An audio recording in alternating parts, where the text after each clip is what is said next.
So, Nick, how does it feel to have your wife back? That's fantastic. Welcome to WatchMojo, and today we're counting down our picks for the biggest holy crap plot twists in cinematic history. What are you doing? What are you doing? If it wasn't obvious, expect some major spoilers. Number 50, Thanos' Snap, Avengers Infinity War. Marvel movies tend to follow a pretty simple formula. Good guys fight the bad guys, exchange a few meme-worthy quips, and ride off into the sunset. Not Infinity War, though. Even after uniting almost every hero in the MCU, this record-breaking crossover ends with cruel, bitter defeat. You should have gone for the head.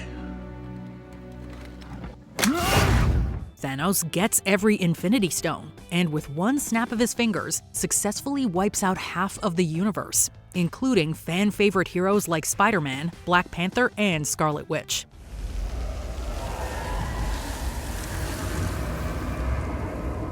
While everyone knew Infinity War was only the first part of Thanos' story, leaving audiences with an Extinction-level cliffhanger definitely caused a few gasps in the theater.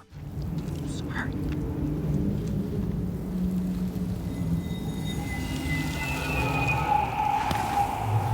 Number 49, Bellwether's Plan, Zootopia. Someone is turning predators savage, and Judy Hopps and Nick Wilde are on the case. They piece together the mystery and trace it all the way back to Mayor Lionheart. It's a simple, easy solution. Too easy, if you ask Judy and Nick. In a double reversal, they realize Lionheart was set up, and the real culprit is none other than the former assistant mayor Don Bellwether. Run. Get them. The meek sheep had a lot of opinions about the predator population of Zootopia, and was willing to remove them by any means necessary. Even poisoned psychedelics. If it weren't for this pair of meddling investigators, she may have gotten away with it too. It's my word against yours. Ooh, actually, And I'll dart every predator in Zootopia to keep it that way. It's your word against yours. It's called a hustle, sweetheart. Number 48, The Aliens Are Real, 10 Cloverfield Lane. Michelle's having a real tough time of it. She storms out on her fiancé, crashes her car, and wakes up in a shelter with a man named Howard who, spoiler, says the world has been invaded by aliens. What are you gonna do to me? I'm going to keep you alive.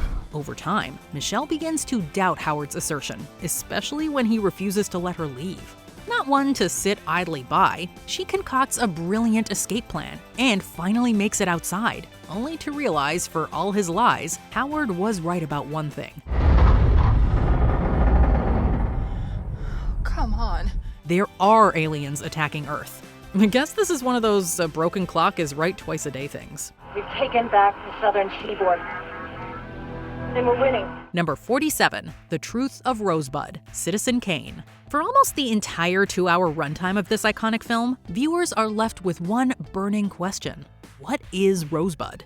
Those are Kane's final words, so they must be important. Rosebud.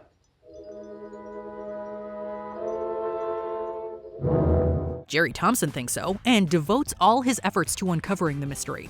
Sadly, he comes up short, and it seems like audiences might too, until the very last scene. Did you ever find out what it means? No, I didn't. As Kane's belongings are burned, we see some familiar words printed on the sled he rode as a kid. Rosebud. In the end, it wasn't money, power, or love on Kane's mind. It was the joy he felt as a child. You can't ask for a more fulfilling turn of events. Rosebud.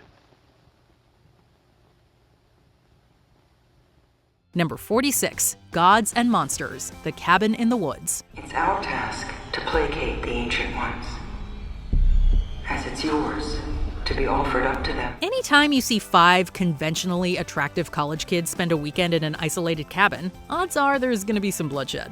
The Cabin in the Woods knew that too, and played on viewer expectations to deliver a masterful deconstruction of the horror genre. As it turns out, the tropes of scary movies are all the result of a long-standing ritual. Humanity needs to make specific sacrifices to angry gods, or the world goes kablooey. What's beneath us? The Ancient Ones, the gods that used to rule the earth. As long as they accept our sacrifice, they remain below. Yeah, it's a lot to process. But once you've accepted the larger-than-life revelation, you'll be able to appreciate how eloquently The Cabin in the Woods explains literal decades of horror movie cliches. You can die with them. Or you can die for them. Number 45, the real villain, Looper. Okay, this gets confusing, but try and stay with us. Joe is a looper, which is effectively a time-traveling hitman. When the life becomes too much to bear, he settles down with Sarah and her son Sid. The catch? An ominous agent named the Rainmaker is after him. If Joe wants to save his new family, he has to kill this guy first. But in a truly jaw-dropping moment, he realizes the Rainmaker is Sid all grown up. It's genuinely mind-bending and somehow even more complicated in practice. Take it from us. This is one twist that deserves to be seen for itself. If he grew up with me raising him, if he grew up good. He doesn't. Number 44, Mother's Origins, Barbarian. If we had 3 chances to guess the backstory of the disfigured monster in the basement labyrinth, we would have struck out every time. The so-called mother isn't a rogue experiment, demonic possession, or even a mindless monster. She's the most recent in the line of several generations of women who were held captive there by the home's original owner.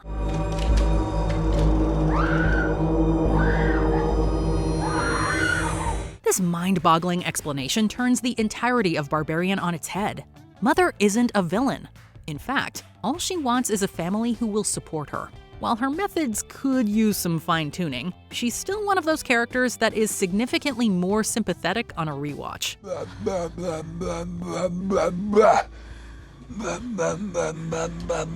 Number 43, the real kinds of demons, Frailty.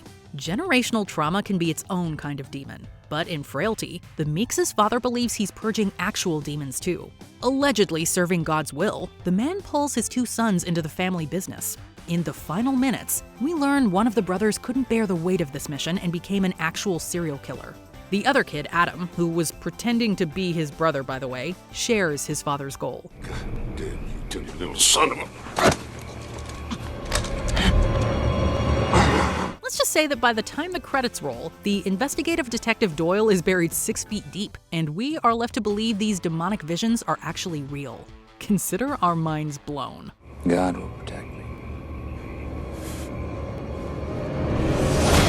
Number 42, Game Over, The Game. No matter how shrewd you may be, there is a very slim chance you can guess where this thriller is going. While it starts out innocent enough, Nicholas's playtime soon forces him into poverty, murder, and even an attempt at ending his own life. Nicholas! Seemingly, at least. Right as Nicholas decides to end it all, the curtain rises and everyone confesses it was a big old prank to celebrate his birthday. Didn't we mention this is a David Fincher movie? Happy birthday, Nikki. After such a nail-biting finale, it's difficult to accept it was all a ruse. As a result, you end the film just like Nicholas, unsure what's real, what's fake, and whether the game is even over. Ladies and gentlemen, my brother, Nicholas Van Orton. Number 41, The Plane, Donnie Darko. Undoing your entire movie in the last couple of minutes is certainly a bold move. But then again, this is a time travel film. Massive plot developments are to be expected. To sum it up, Donnie serendipitously survived a plane crashing into his bedroom in the opening scene. Here's your brother.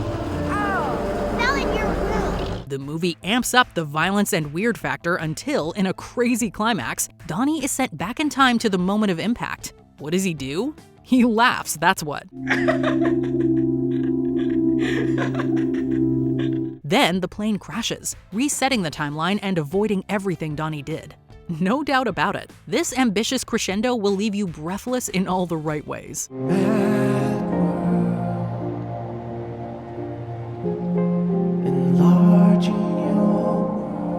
Number 40, The Mole, No Way Out. By preying upon audience assumptions and making full use of Kevin Costner's charm, it seems like Tom Farrell's only crime was loving the wrong woman. Oh, very original. I spelled it with a Y. She was already spoken for by the Secretary of Defense, so when she ends up dead, it seems like Farrell is about to be framed for her murder, and as a Soviet spy. But get this, he's only innocent of one of those. Here's a hint. He didn't kill Susan. Мы думали, что мы тебя никогда больше не увидим. Я тоже так думал. Even though the truth of Farrell's loyalty is only revealed at the tail end of No Way Out, it adds a masterful bit of irony to the film on a second viewing. No! Let him go.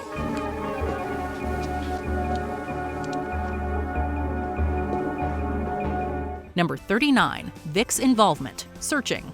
When David's daughter Margot goes missing, he gives his full cooperation to Detective Rosemary Vic.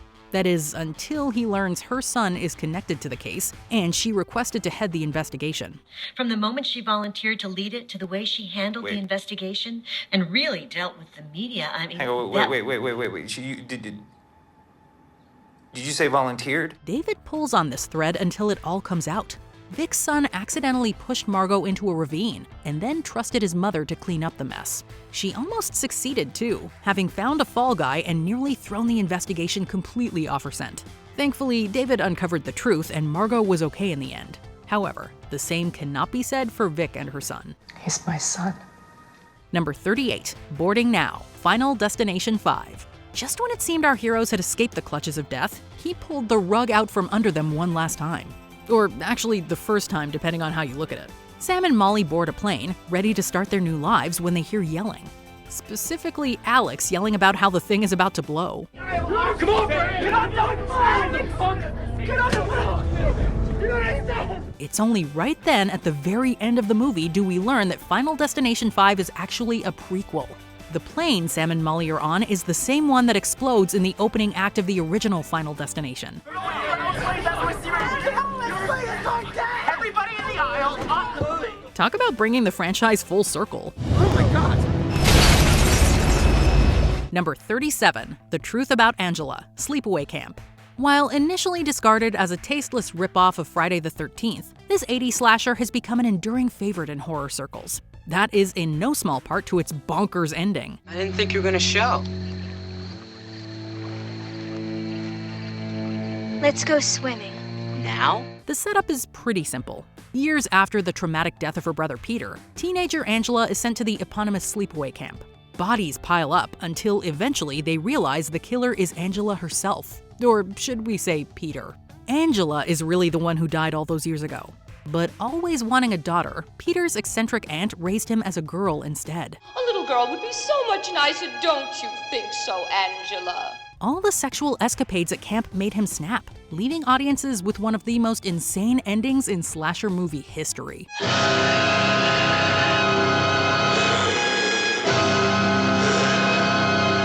Number 36, A Matter of Time, The Village. There's a reason no one in this encampment is allowed to leave. Despite what everyone's led to believe, this movie takes place in the modern day, a fact that is only uncovered at the climax. It turns the entire story on its head. Will you help me? I need to find a doctor of medicine. Instead of a village's ardent struggle for survival, everything is reframed as a man's desperate attempts at holding on to his isolationist ideals. Of course, this is M. Night Shyamalan, so everyone came in expecting a good twist. Is someone hurt? Please, sir, we must make haste. But by keeping moviegoers as isolated as the villagers, this last-minute rug pull ranks among the director's best. And that is saying something. You have kindness in your voice. I did not expect that. Number 35, Horses, Sorry to Bother You. What could an evil, hyper-capitalist corporation really be up to? Horses. The answer is horses. Although the politically correct term is apparently equisapiens. Sorry, we're getting ahead of ourselves. Everyone knew Cash's job at Worry Free was anything but. Still, it's hard to imagine they were turning their staff into literal workhorses. What the is that thing in there, man? If you somehow managed to predict this insane twist, congratulations. You have a much wilder imagination than we do. We are proud to announce to our shareholders that a new day in human productivity is dawning. Even though Sorry to Bother You is about as weird as it comes, the introduction of equisapiens is just something else. Hey, at the very least, it definitely gets points for creativity. Number 34, Ava's plan, Ex Machina. The big twist in this movie is that it makes you think you know what the twist is. What was the real test? You. The uber-rich guy isn't exactly a hero, but the real villain ends up being the robot Ava. The cunning android enlists the help of a visiting reporter, Caleb, in order to escape confinement. That was all a part of the billionaire's plan, though. Unbeknownst to Caleb, he was only invited to test whether Ava could convincingly manipulate a living being. And, well, she succeeded. Will you stay here? Stay here. Ava didn't just trick Caleb. She also tricked every single person who watched Ex Machina. After she reveals her true colors, we were left just as dumbfounded as Caleb. Ava! Number 33, The Culprits, Clue. This movie has 3 endings, but for the purposes of this list, we'll only be focusing on the most iconic one, where Mrs. Peacock did it. And Mrs. White, Miss Scarlet too, and Colonel Mustard. Well, you get the point. I'm grateful to you all for disposing of my network of spies and informers. Saved me a lot of trouble. Clue's grand finale exposes that all but one member of the party committed some form of murder that evening. Each of them planned to pin the blame on the real killer, not realizing it was a group effort all along. All right, who done it? It is funny, surprising, and perfectly in line with the spirit of the board game.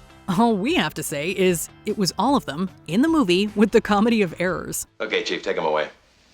I'm gonna go home and sleep with my wife. Number 32, The Truth of Harlan's Death, Knives Out.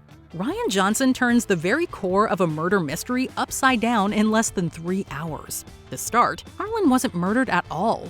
He took his own life in order to spare his longtime nurse Marta, who accidentally gave him a lethal dose of the wrong medicine. Oh my God. Is there a problem? But Knives Out is not that simple. By the film's end, we learn that there are twists on top of twists. Harlan's conniving grandson Ransom had swapped the medicine in order to frame Marta and receive all of his uncle's inheritance. You used the syringes in the kit to switch the liquids and the 2 medication vials. There's a lot more to it, but the long and short of it is Marta is innocent, Ransom is the real culprit, and our heads were left spinning. With a good lawyer, which I have, I'll be out in no time. Number 31, Amazing Amy's Amazing Disappearance, Gone Girl. Halfway into this David Fincher thriller, all signs point to Nick having killed his wife. It's always the husband, right? Gone Girl wants you to think that, though. And so does Amy. Thank you for your support tonight. Let's find Amy. After discovering Nick's infidelity, his wife staged her own murder in order to put him behind bars for life. We don't like victim blaming, but Amy is quite literally the killer and the corpse in this situation. Technically missing. Soon to be presumed dead. Once your brain catches up with her malicious plan, you cannot help but sit back and marvel at how far she's willing to go to get revenge. It is one hell of a twist from one hell of a character. Number 30, When the Ending Takes Place, Remember Me. Baby, it's okay. It's okay. It's okay. Hey.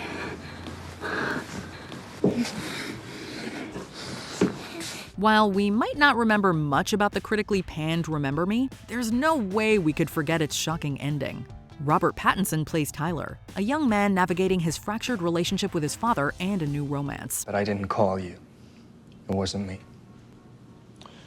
You could do worse than have a father who bails you out of jail. In the end, Tyler begins to repair things with his dad, and it seems like the movie may finish on an optimistic note. But then it turns out that the office where he's waiting for his dad happens to be in the World Trade Center, and the day happens to be September 11th, 2001. The twist comes basically out of nowhere, causing some critics to even label it exploitative, essentially borrowing from a real-life tragedy to heighten the milquetoast drama of the film. Number 29, She Wasn't a Young Girl, Orphan. The Colemans think their family is going to grow for the better when they adopt young Esther. Unfortunately, that dream quickly proves to be a terrifying nightmare. After several mysterious and murderous incidents, we learn that Esther is secretly a 33-year-old woman. She only looks like a child.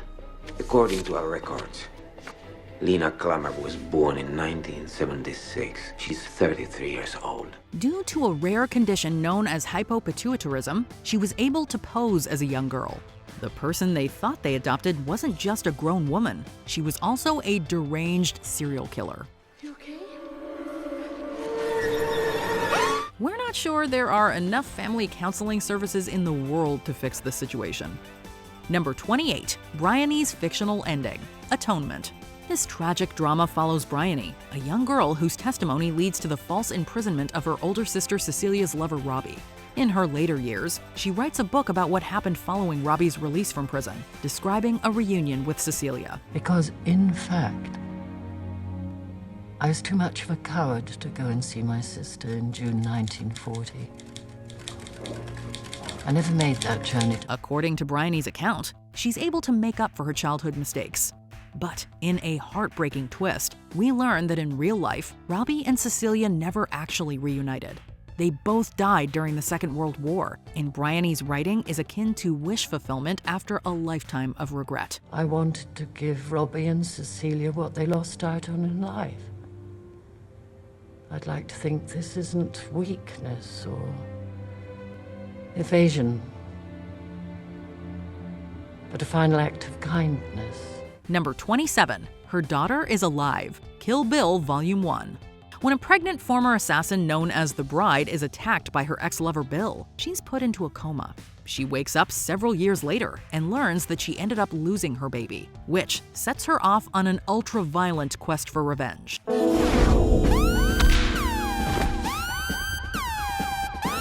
This high-octane, action-packed movie has its share of shocking moments, but the ending takes the cake. The Bride has fought her way through the Crazy 88, Gogo Yubari, and Oren Ishii.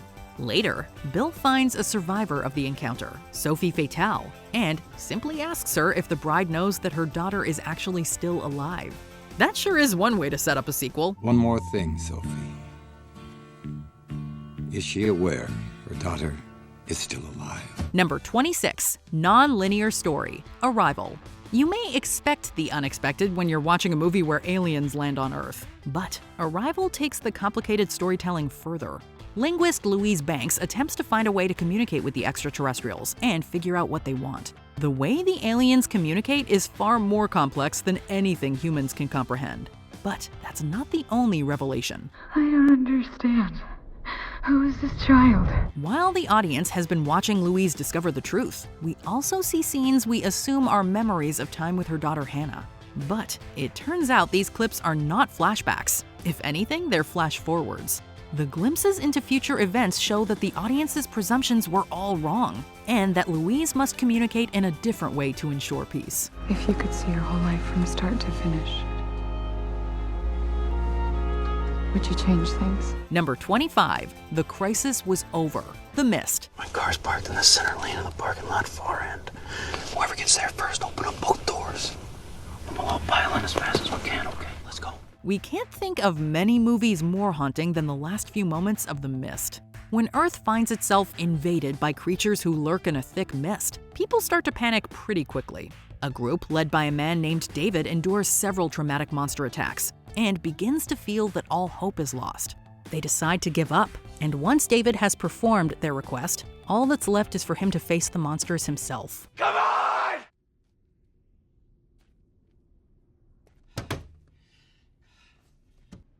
Come on! But as he submits, we learn that the army has essentially neutralized the threat. The gut punch of a twist is that if the group had just waited things out, they probably all would have been fine.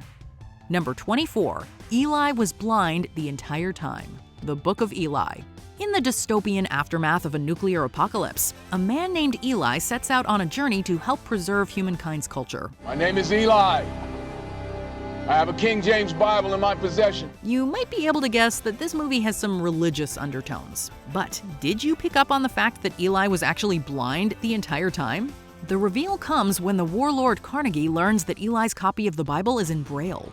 This new bit of information not only surprises audiences, but also adds to the movie's religious themes. Eli's journey to deliver the Bible is almost literally one of blind faith. We're out of the ground, we were taken for the dust we are. And to the dust we shall return. Number 23. The Real Wizard, The Wizard of Oz. I am Oz, the great and powerful. The The Land of Oz is a magical world filled with all kinds of colorful characters. Trying to return home, Dorothy is joined by the Scarecrow, the Tin Man, and the Cowardly Lion in a quest to find the famed Wizard of Oz. Off to see the wizard, the wonderful Wizard of Oz. We hear he is a wizard of whiz, if ever a whiz there was. With the way everyone hypes this guy up, he's bound to be a pretty powerful magical being, right? Well, actually, no. It's later revealed that the wizard is just a regular old man who found his way to the Land of Oz while traveling in a hot air balloon. Despite being a fraud, he does help the main characters realize that they already had the qualities they were seeking all along. Number 22, Guilty All Along, Primal Fear. When Aaron Stampler is put on trial for the brutal killing of an archbishop, he desperately pleads that he didn't do it. As Aaron's case continues, it starts to seem like he could have dissociative identity disorder. Where the hell do you think you're going? Excuse me? Hey, you look at me when I'm talking to you, A judge winds up declaring Aaron not guilty by reason of insanity, having witnessed Aaron's alleged violent personality Roy in the courtroom. It's a surprising sequence of events, but it gets much stranger later. Afterwards, it's revealed that Aaron faked his multiple personalities. He was guilty all along and tricked not only his lawyer, but probably a large part of the film's audience as well. There never was an Aaron counselor. Number 21, Odesu and Mito's real relationship, Old Boy. Nothing quite disturbs us like the South Korean action thriller Old Boy. It follows Odesu, who is freed after 15 years in captivity. Desu sets out to get revenge on his captors and find his long-lost daughter. 어디서 뵀죠? 전국 일주, 세계 일주 요리왕을 찾아라. While he manages to start a relationship with a chef named Mito, the film reveals that the romance is ill-fated. Actually, that doesn't even really do it justice. When Desu finally confronts his captor Woo-jin, he learns that Mito is actually the daughter he was trying to find. It's definitely the kind of twist that makes us want to be hypnotized into forgetting it. 미도야, 안 돼. 절대 열지 마. 그 열면 큰일 난다. 손도 대지 마, 알았지? 이거 뭐예요? Number 20. The Invisible Man Becomes Visible. The Invisible Man. I found something that can prove what I'm experiencing. That can prove that Adrian is stalking me. The 2020 film adaptation of The Invisible Man is based on the 1897 H.G. Wells novel of the same name. Starring Elizabeth Moss as Cecilia, the title of the film is pretty explanatory of the premise. A scientist concocts a way to become invisible, then terrorizes Moss's character in violent and unpredictable ways. The catch here is that for the entire film, the titular character is presumed to be Cecilia's abusive ex, who apparently died shortly after she left him. There you are.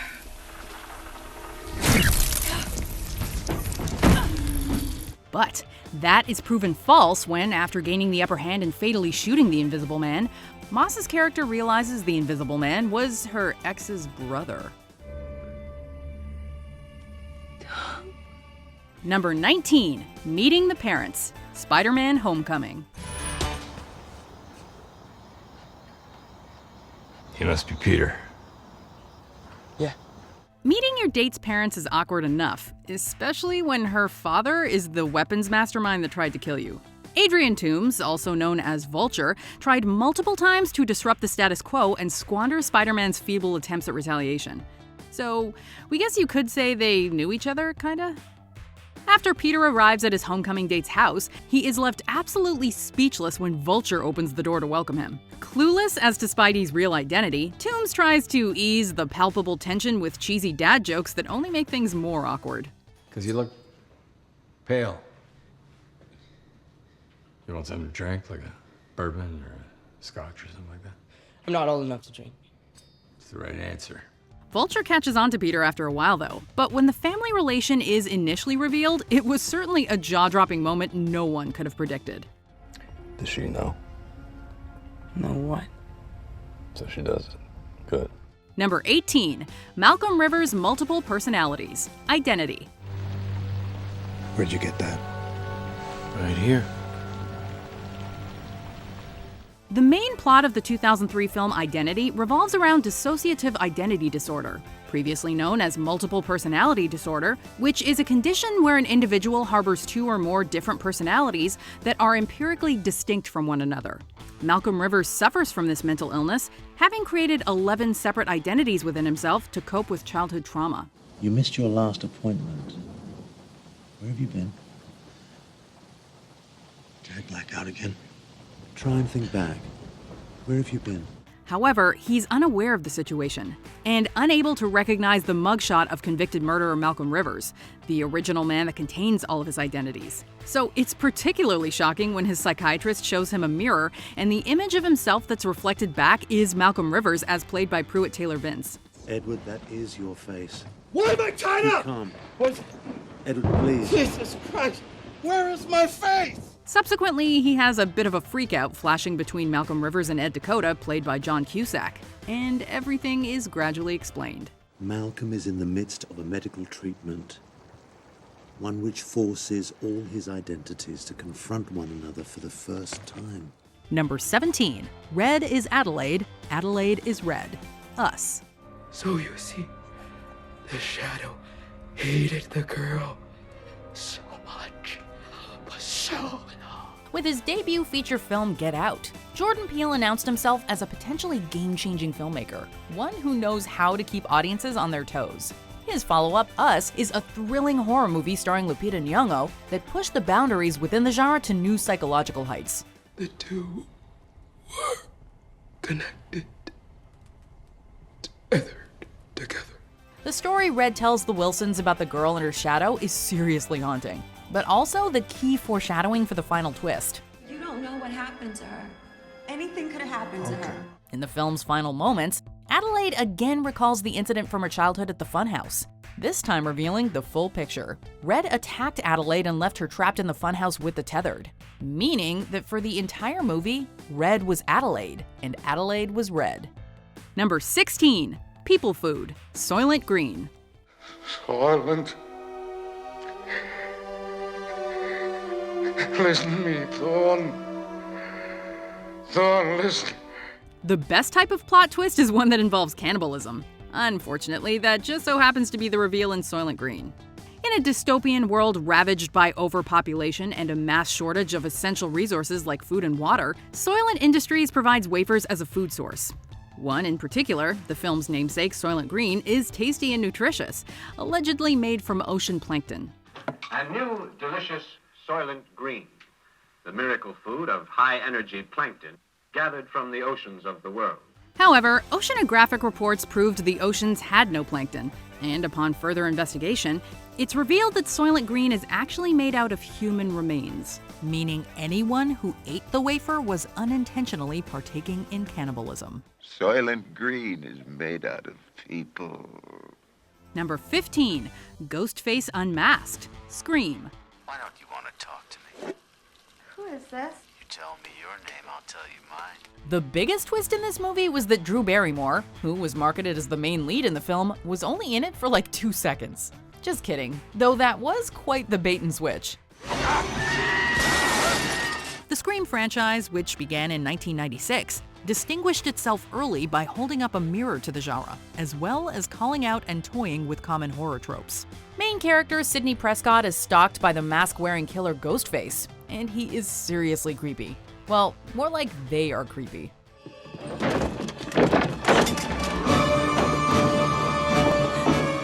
The huge plot twist comes near the end of the movie, when it's revealed that Ghostface is actually 2 killers, not just 1.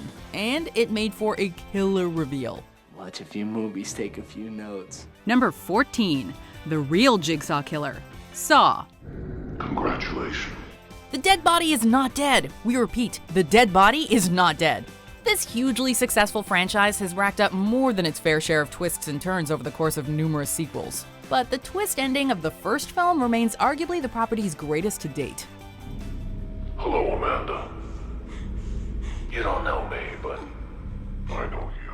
As the main characters attempt to navigate the cruel game of life and death into which they've been thrust against their will, it quickly becomes clear that death is far more likely than escape.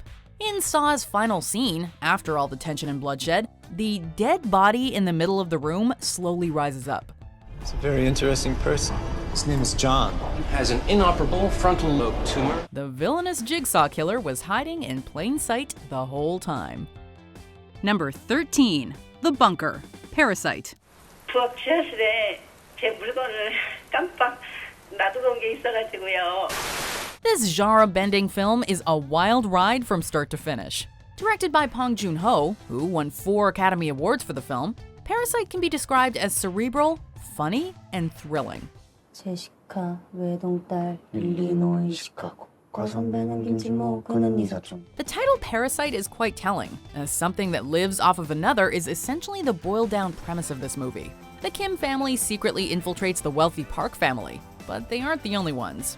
The Park's former housekeeper and her husband were keeping secrets too.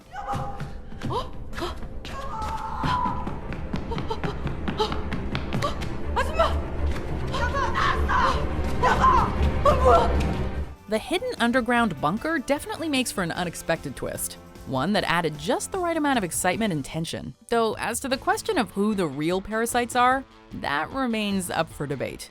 아니 근데 도대체 언제부터 여기 산 거야 남편이? 엄마 가만히 있어봐. 지금 4년째인가? Number 12. Sacrifice. The Prestige. The one who went into the box, or the one who came back out. We took turns. Following the lives of 2 rival magicians, Angier and Borden, this psychological thriller sees each of them creating performances where they were apparently able to transport themselves to different spots on the stage. However, when Angier seemingly drowns in an act gone wrong, Borden is found at the scene and sentenced to death for the magician's murder. I saw someone making their way below stage. I followed them. It was Borden, watching Mr. Angier drown. But Angier didn't really die. Moments after Borden's execution, the executed man shoots Angier, revealing he was a twin. The grim final twist comes when Borden realizes just how Angier pulled off his own act. He would clone himself, while the original would fall through a trap door and drown under the stage. The bloody key! Bloody drowning! A magician never reveals their secret, but it would seem that it was actually lies and deception from the start. I pulled you out of that tank. All I wanted to do was prove that I was a better magician. But you couldn't leave me alone. Number 11. What's in the Box? 7. Oh, what's in the box? What's in the box? Gwyneth Paltrow's decapitated head, of course. No, seriously. I took a souvenir. Her pretty head. This classic David Fincher crime thriller had an unforgettably chilling twist. Detectives Somerset and Mills finally apprehend a murderer they were hunting, who happens to be a serial killer whose heinous crimes were based on the 7 deadly sins: gluttony, greed, sloth, lust, pride, envy, and wrath. Known only as John Doe, he gives himself up to the police, convincing the detectives to follow his terms of surrender in return for the last 2 victims. John Doe directs them to a remote location, and this is where he reveals he had murdered Mills' pregnant wife because of his envy of their normal life, which incites Mills to kill John Doe in a blind rage, becoming the last of the deadly sins, wrath.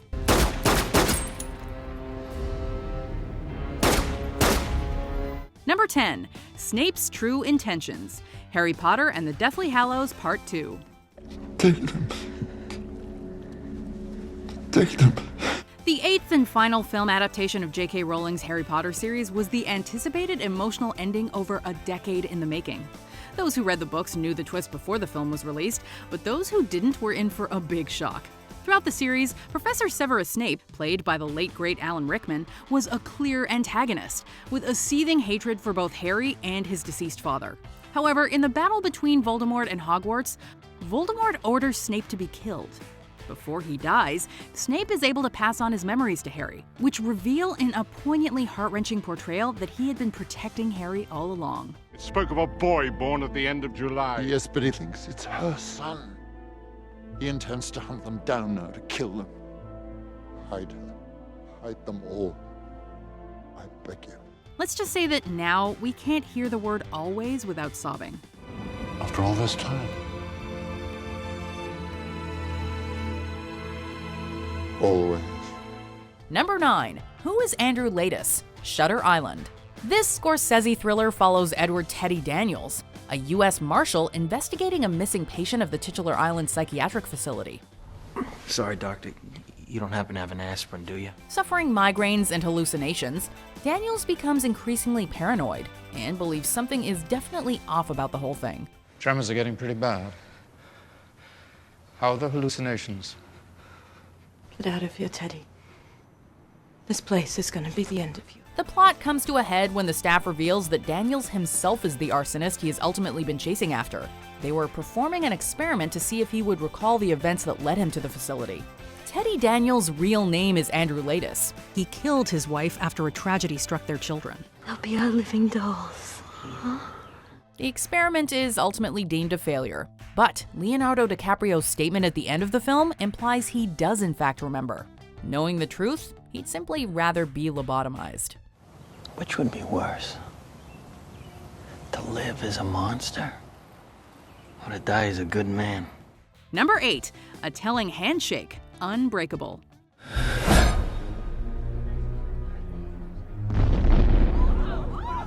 A horrific train crash that killed 130 people in the blink of an eye leaves one man, David Dunn, as the sole survivor, and shockingly without a single scratch on him.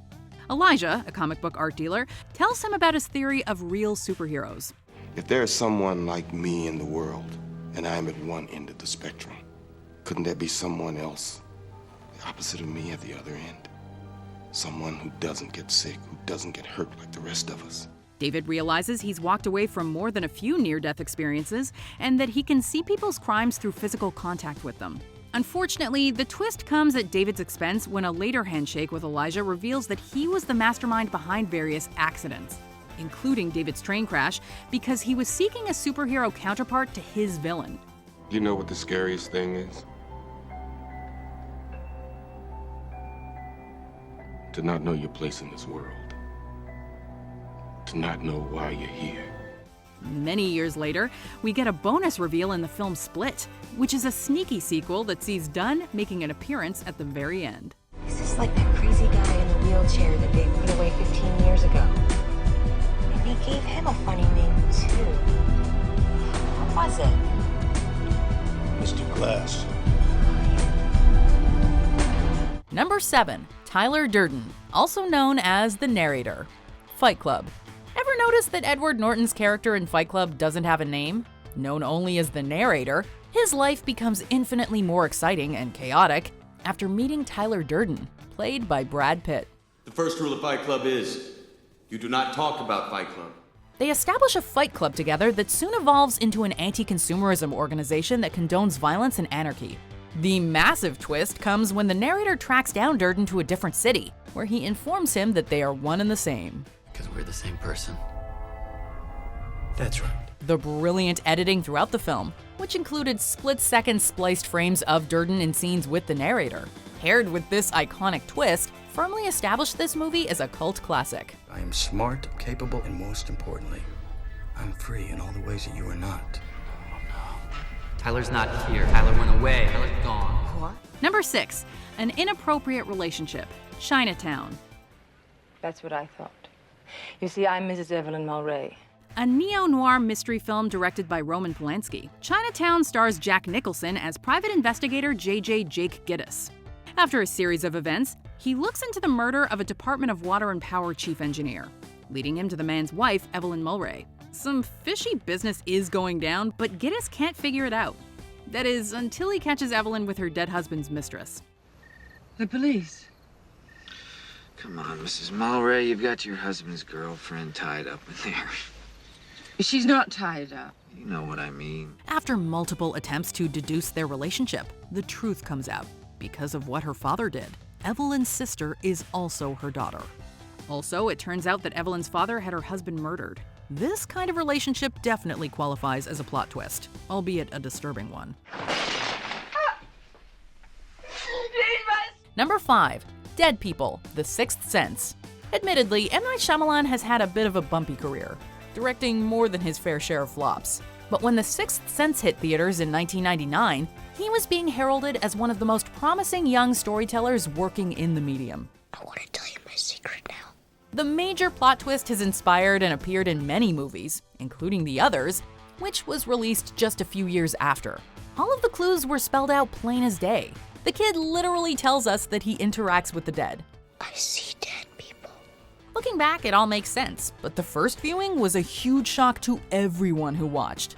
Stellar performances by both Bruce Willis and Haley Joel Osment made this plot twist an absolute jaw-dropper. Who were you talking to?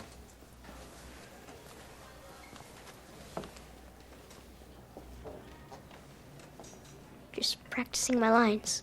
Number 4, Home Sweet Home, Planet of the Apes. Imagine waking up on a strange planet almost 2,000 years after your space mission began. Well, that's exactly how Planet of the Apes begins, and it only gets wilder from there. Shortly after landing, astronauts Taylor, Dodge, and Landon are captured by primates who rule the planet. The sooner he is exterminated, the better. It's a question of simian survival. They realize humans are imprisoned and enslaved, while the apes, chimpanzees, and orangutans are the masters of society. A scary concept for sure, especially when the primates threaten to lobotomize, castrate, and kill Taylor. He escapes to a forbidden area where the plot twist and truth is finally revealed. He's been on Earth all along. My God. I'm back. I'm home. Upon seeing a half-buried and demolished Statue of Liberty, the man breaks down, cursing those responsible for humanity's fall. You blew it up! Oh, damn you! God damn you all to hell! Number 3, The Greatest Trick, The Usual Suspects. I like cops. I would have liked to have been a Fed myself, but my CP always... Verbal, you're not telling us everything. I know you know something. This classic crime film has one of the most thrilling and unpredictable twists to date. Con artist Verbal Kint, a survivor of a mass murder on a ship, is interrogated for his involvement in it. The greatest trick the devil ever pulled was convincing the world he didn't exist. Telling Agent Kuyan about the events that led to the massacre, Verbal narrates a convoluted yet compelling story about various criminals, including Redfoot, Kobayashi, and the infamous Kaiser Soze. Eventually, Verbal confesses that one of his fellow criminals was behind it all, but he would not testify against him. That he named close to 50 people. Guess who he named in the finale? Kaiser Soze. However, this doesn't sit right with Kuyan, and a few moments after Verbal leaves, he realizes the man was bluffing, weaving together elements of information from his surroundings in the room to tell his story. Verbal then disappears without a trace before Kuyan can catch him. Some guy in California, his name is Redfoot. A gift from Mr. Soze. Talk to me, Verbal. What about Redfoot? Mr. Redfoot, you're nothing. Number 2, I Am Your Father. Star Wars Episode 5, The Empire Strikes Back. Not only is Star Wars among the most influential entertainment franchises in the world, but it also gave us one of the most quoted plot twists in cinematic history. You are beaten. It is useless to resist. Don't let yourself be destroyed as Obi-Wan did. In The Empire Strikes Back, Vader attempts to convince Luke to join him on the dark side while engaging the young would-be Jedi in a lightsaber duel. After cutting off Luke's hand, Vader reveals a shocking secret to the seemingly defeated young hero, uttering the now iconic words, I am your father. If it weren't so devastating to Luke, it would actually be kind of heartwarming. Join me, and together we can rule the galaxy as father and son. Either way, when the movie came out in 1980, it was one huge plot twist.